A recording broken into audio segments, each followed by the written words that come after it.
Good morning everybody. Praise Lord. നിങ്ങൾ ശ്രവിക്കുന്നു ജീവൻ്റെ അപ്പം, ദ ബ്രെഡ് ഓഫ് ലൈഫ്.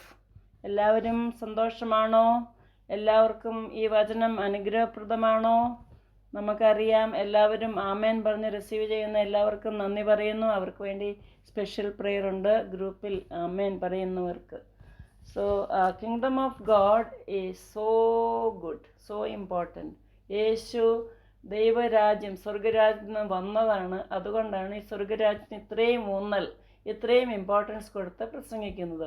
ഇപ്പം നമ്മൾ അനേക ഉപമകളിൽ കൂടി കേട്ടു അല്ലേ? ഉപമകൾ, parables. Jesus was explaining the beauty and glory of the kingdom through parables. അങ്ങനെ പറഞ്ഞ് നമ്മൾ കണ്ടു, kingdom of God is like a pearl, ഒരു മുത്ത് പോലെയാണ്. Kingdom of God is like a treasure, അതൊരു നിധിയാണ്. ഒരിക്കലും നിങ്ങളത് മിസ്സാകാൻ പാടില്ല. പിന്നെ kingdom of God is like എന്ന് പറയുകയാണ്. പിന്നെയും സ്വർഗരാജ്യം കടലിൽ ഇടുന്നതും എല്ലാ വക മീനും പിടിക്കുന്നതുമായൊരു വലയോട് സദൃശ്യം. It is a net. നിറഞ്ഞപ്പോൾ അവർ അത് വലിച്ച് കരയ്ക്ക് കയറ്റി ഇരുന്നു കൊണ്ട് നല്ലത് പാത്രങ്ങളിൽ കൂട്ടിവെച്ചു, ചീത്ത എറിഞ്ഞു കളഞ്ഞു. അങ്ങനെ തന്നെ ലോകാവസാനത്തിൽ സംഭവിക്കും. ദൂതന്മാർ പുറപ്പെട്ട് നീതിമാന്മാരുടെ ഇടയിൽ നിന്ന് ദുഷ്ടന്മാരെ വേർതിരിച്ച് തീച്ചൂളയിൽ ഇട്ട് കളയും. അവിടെ കരച്ചിലും പല്ലുകടിയും ഉണ്ടാകും. യേശു ചോദിക്കുകയാണ്, ഇതെല്ലാം ഗ്രഹിച്ചുവോ? നിങ്ങൾക്കിതെല്ലാം മനസ്സിലാകുന്നുണ്ടോ എന്ന്. അപ്പോൾ again Jesus is telling the kingdom of heaven is like a dragnet that was cast into the sea, means net, wala, and gathered some of every kind. മീൻ പിടിക്കുന്ന വല കണ്ടിട്ടില്ലേ? which when it was full they drew to the shore, and they sat down and gathered the good into vessels, but threw away the bad ones. So it will be at the end of the age. The angels will come forth, separate the wicked from among the just, and cast them into the furnace of fire. There will be wailing and gnashing of teeth. മനസ്സിലായോ? ഈ പരവളെല്ലാം പറയുന്ന അവസാനം വിധി ദിവസത്തിൽ എന്തൊക്കെയാണ് സംഭവിക്കുന്നത്? ഈ kingdom of God you should never lose, never miss it. ഈ heaven, the beautiful place for which we are living, last അതാണ്. A life will not end up in a cemetery. We have a hope of eternal life. We are going to rise, we are going to fly in the air, we are going to be with the Lord forever. And 7 years in that cloud, in that മേഘത്തിൽ നമ്മൾ 7 years we will be with the bridegroom, and the bridegroom is Jesus Christ, and we, the church, those who believe in Jesus, are the bride, that is the body of Christ.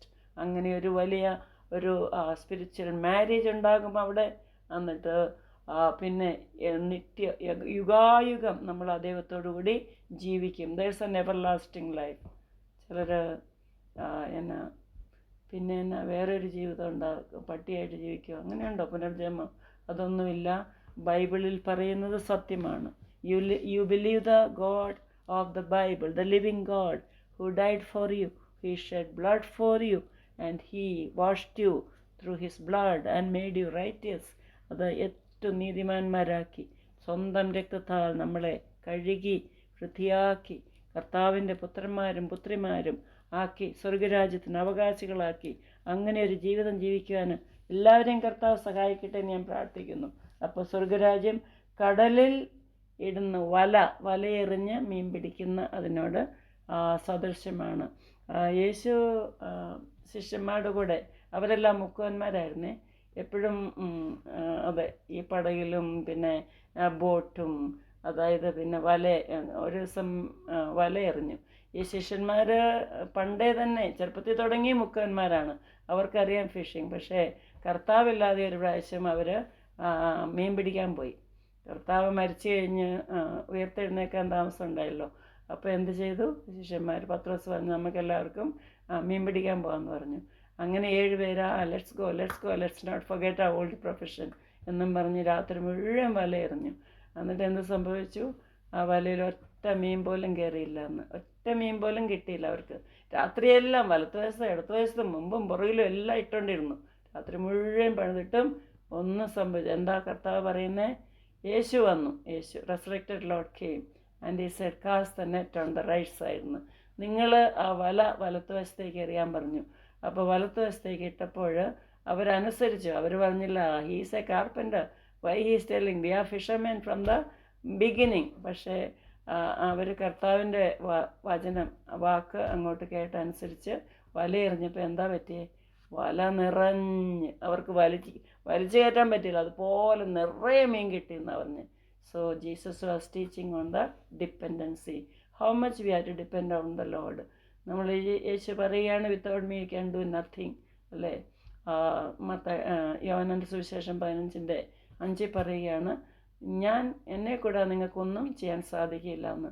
നമ്മൾ എന്തെങ്കിലും കർത്താവിനെ കൂടാതെ my partnership is with Jesus. ഞാൻ അങ്ങനെയാണ്, യേശുവിനോട് partnership. Holy Spirit come with me, നീയാണ് എനിക്കെല്ലാം ചെയ്യുന്നത്, അങ്ങാണ് എനിക്കെല്ലാം പറഞ്ഞു തരുന്നത്, എനിക്ക് മെസ്സേജ് സ്റ്റേജിൽ കയറി അങ്ങാണ്, ബുക്ക് എഴുതിയ അങ്ങാണ്, ഇപ്പോൾ ഞാൻ റെക്കോർഡ് ചെയ്താൽ അങ്ങാണ്. പരിശുദ്ധാത്മാവേ അങ്ങനെയുള്ള കൂടി സംസാരിക്കണമേ. അങ്ങനെ ഒരു ഇൻവോൾവ്മെൻറ്റ് നമുക്കുണ്ടാകണം കർത്താവിനോട് കൂടി, ആ ഹോളി സ്പിരിറ്റിനോട് കൂടി. നമ്മൾ പാർട്ട്ണർഷിപ്പ് വെച്ച് നമ്മൾ എന്ത് ചെയ്താലും അത് സഫലമാകുന്നു. സങ്കീർത്തനം 1:3 പറയുന്നു, whatever he does will prosper because we are leaning trusting the Lord. നമ്മൾ ദൈവത്തിൽ പൂർണ്ണമായി ആശ്രയിച്ചാൽ, കർത്താവേ നീയാണ് എൻ്റെ എല്ലാം, കർത്താവിനെ ആശ്രയിക്കണം, വിശ്വസിക്കണം. അങ്ങനെ എന്തു ചോദിച്ചാലും നിങ്ങൾക്ക് കിട്ടും, എന്ത് ചോദിച്ചാലും ദൈവം തരും. അങ്ങനെ കർത്താവിൽ ആശ്രയിക്കാൻ എല്ലാവരെയും സഹായിക്കട്ടെ. സോ മീൻ പിടിക്കാൻ പിന്നെ പറഞ്ഞു, യേശു പത്രോസിനെ ആൻഡ്രൂസിനെയൊക്കെ വിളിച്ചു, ശിഷ്യന്മാരെ വിളിച്ചിട്ട് പറയാം, just leave the net come and follow me എന്ന്.